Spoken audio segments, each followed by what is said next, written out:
오늘은 공모주 최소 청약에 참여하여 은퇴 후 생활비 보태는 방법을 소개해드리겠습니다. 지금 보시는 표는 지난 5월에서 7월까지 제가 공모주 최소 청약에 참여하여 균등 배정받은 내용입니다. 5월에는 4개 종목에 참여하여 56,000원의 수익이 났고 6월에는 2개 종목에 참여하여 129,000원의 수익이 났습니다. 그리고 7월에는 6개 종목에 참여하였는데 이 중 2개 종목은 배정을 받지 못하였고 4개 종목에서 54,000원의 수익이 났습니다. 뷰티스킨이라는 종목은 기관 경쟁률이 높음에도 불구하고 DB금융투자에 계좌가 없어서 참여를 하지 못했습니다. 공모주 최소 청약에 참여하여 균등 배정받기 위해서는 적게는 2만원에서 많게는 40만원 정도의 증거금이 필요합니다. 물론 이 금액은 청약에 참여한다고 없어지는 것은 아니며 공모주 배정일에 배정받은 금액을 제외하고 나머지는 다시 돌려받습니다. 배정받은 금액도 상장일에 매도하게 되면 수익과 함께 다시 현금화가 됩니다. 즉, 이 정도 금액을 보유하고 있으면 순차적으로 공모주 최소 청약에 계속 참여할 수가 있게 됩니다. 이렇게 해서 저는 지난 3개월 동안 24만원, 배우자, 자녀까지 해서 모두 50만원이 넘는 수익을 보았습니다. 은퇴자금이 넉넉하신 분들에게는 하찮은 금액일 수도 있겠으나 그렇지 못한 분들에게는 그래도 나름 의미 있는 금액이지 않을까 싶습니다. 대학생 자녀가 있는 경우 자녀의 용돈 보태기로도 공모주 최소 청약을 활용하실 수도 있겠습니다. 다음으로 제가 공모주 최소 청약에 참여할 때 주로 활용하는 사이트와 유튜버를 소개하겠습니다. 먼저 공모주 청약 일정은 38커뮤니케이션이라는 사이트에서 확인합니다. IPO 공모의 공모주 청약 일정을 누르시면 지나간 일정뿐만 아니라 앞으로 한 달 정도의 공모주 청약 일정도 확인할 수 있습니다.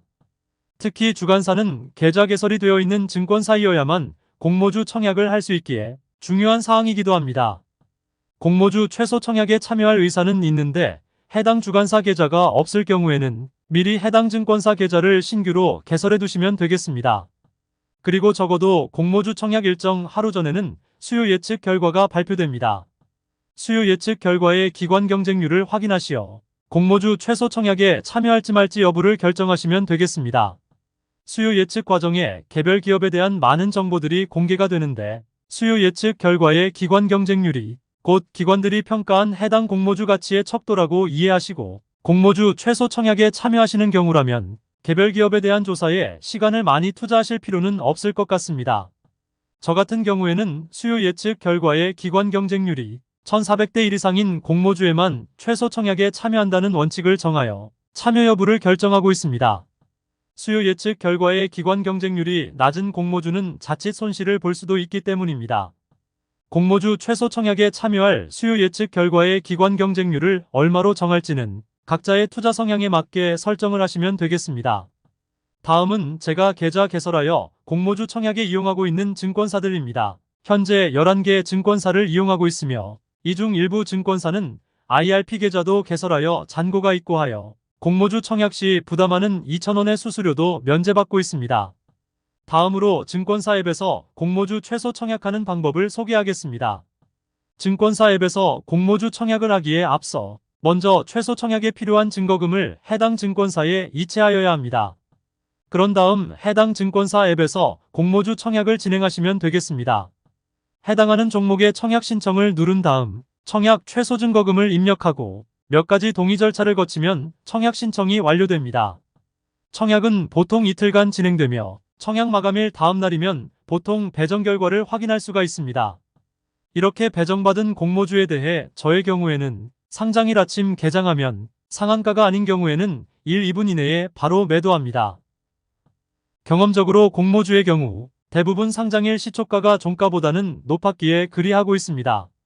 공모주 청약과 관련하여 많은 유튜버분들께서 좋은 정보를 주고 계시는데 그 중에서 제가 가장 자주 이용하는 유튜버는 소유보다 경험 아이언입니다.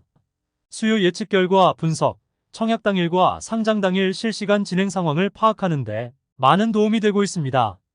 그 외에도 주식의 소리, 집돈버 굿즈께서도 유용한 동영상을 올려주고 계십니다. 참고로 소유보다 경험 아이언님의 청약 2일째 실시간 동영상 하나를 보겠습니다.